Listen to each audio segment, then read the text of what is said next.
It's Monday, June 9th, and today I'm just wondering what might have triggered the firing of Dallas Stars head coach Peter DeBoer. And now, a word from our title sponsor. We aim to turn your nest egg into a paycheck with half the amount you've been led to believe. Fluent Financial combines in-house portfolio design and risk management with income-generating investments designed to accelerate your financial independence. Our goal is to develop an effective portfolio strategy to help you retire sooner and have a better lifestyle. Visit fluentfinancial.com. In the media business, everything is timing.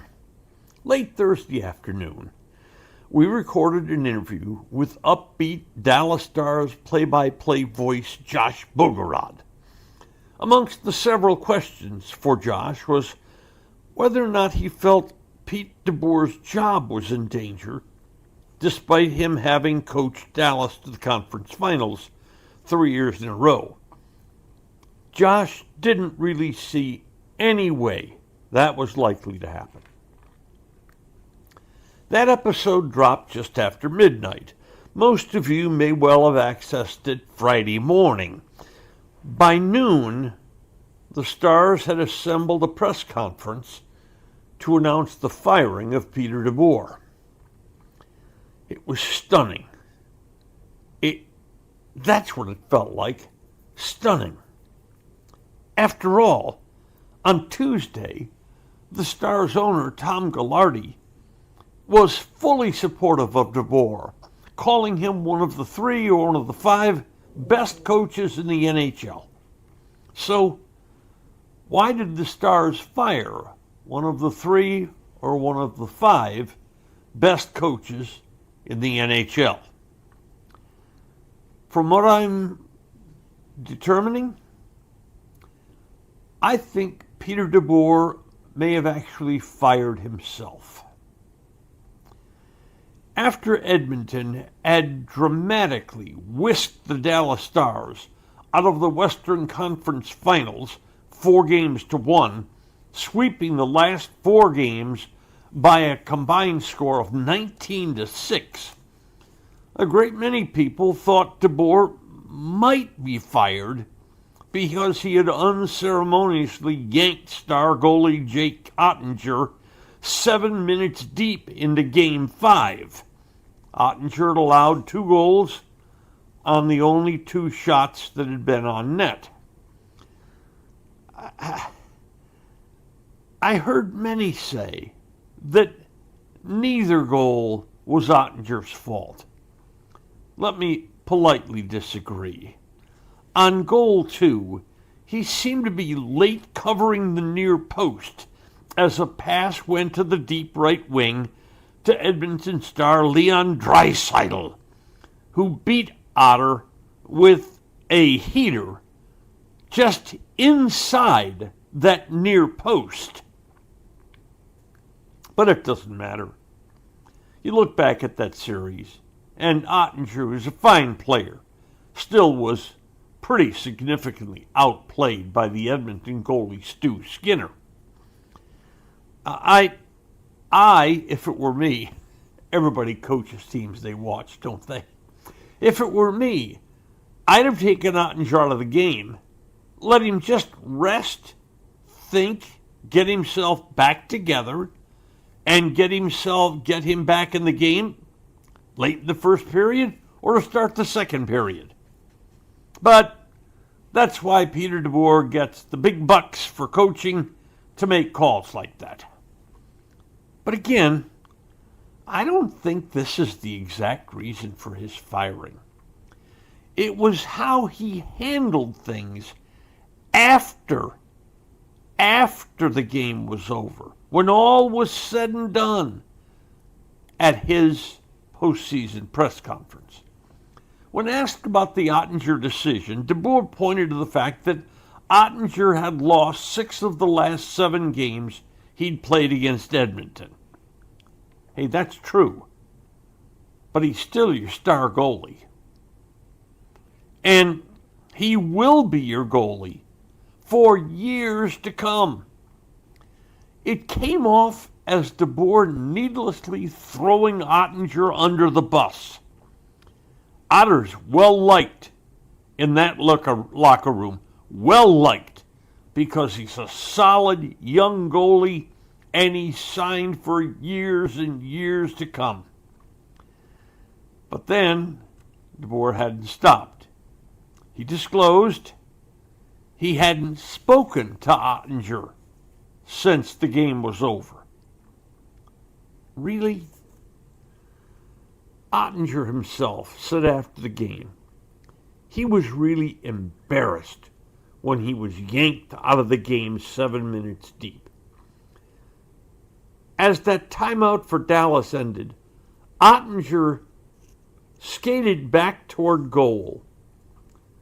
But then DeBoer dramatically waved him back to the bench and put the backup keeper in the game.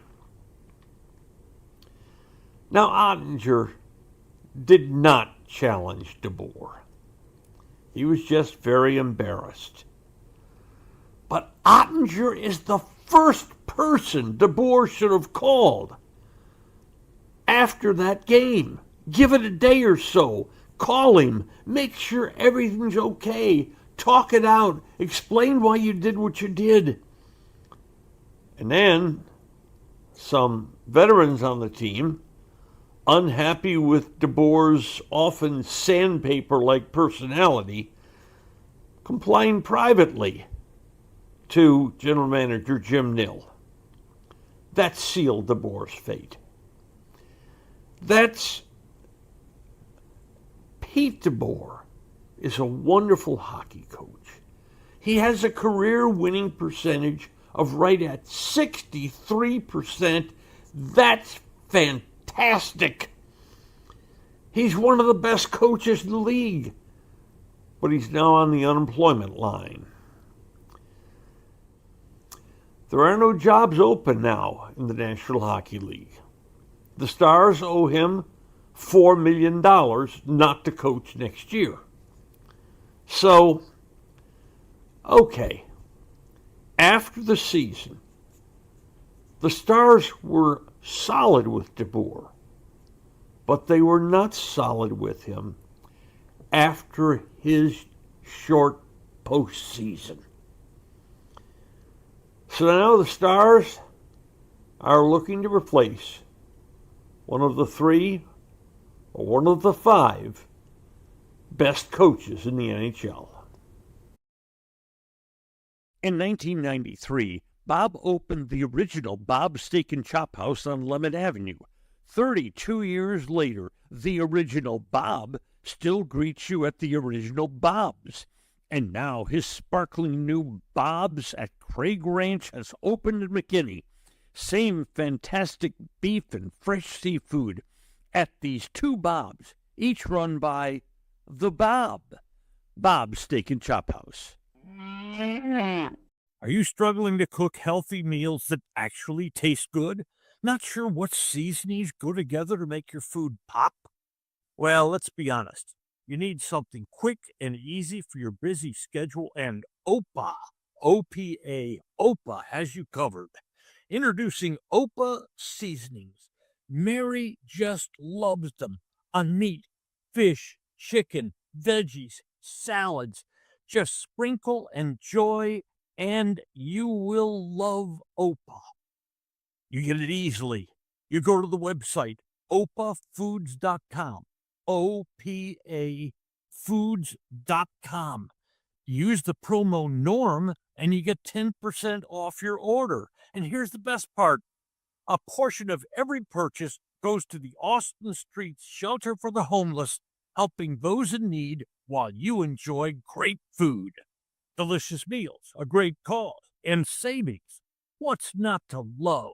Try OPA today. Today's episode brought to you by Fluent Financial, Retire Sooner, Better Lifestyle, by Bob's Steak and Chop House, and by OPA Seasonings.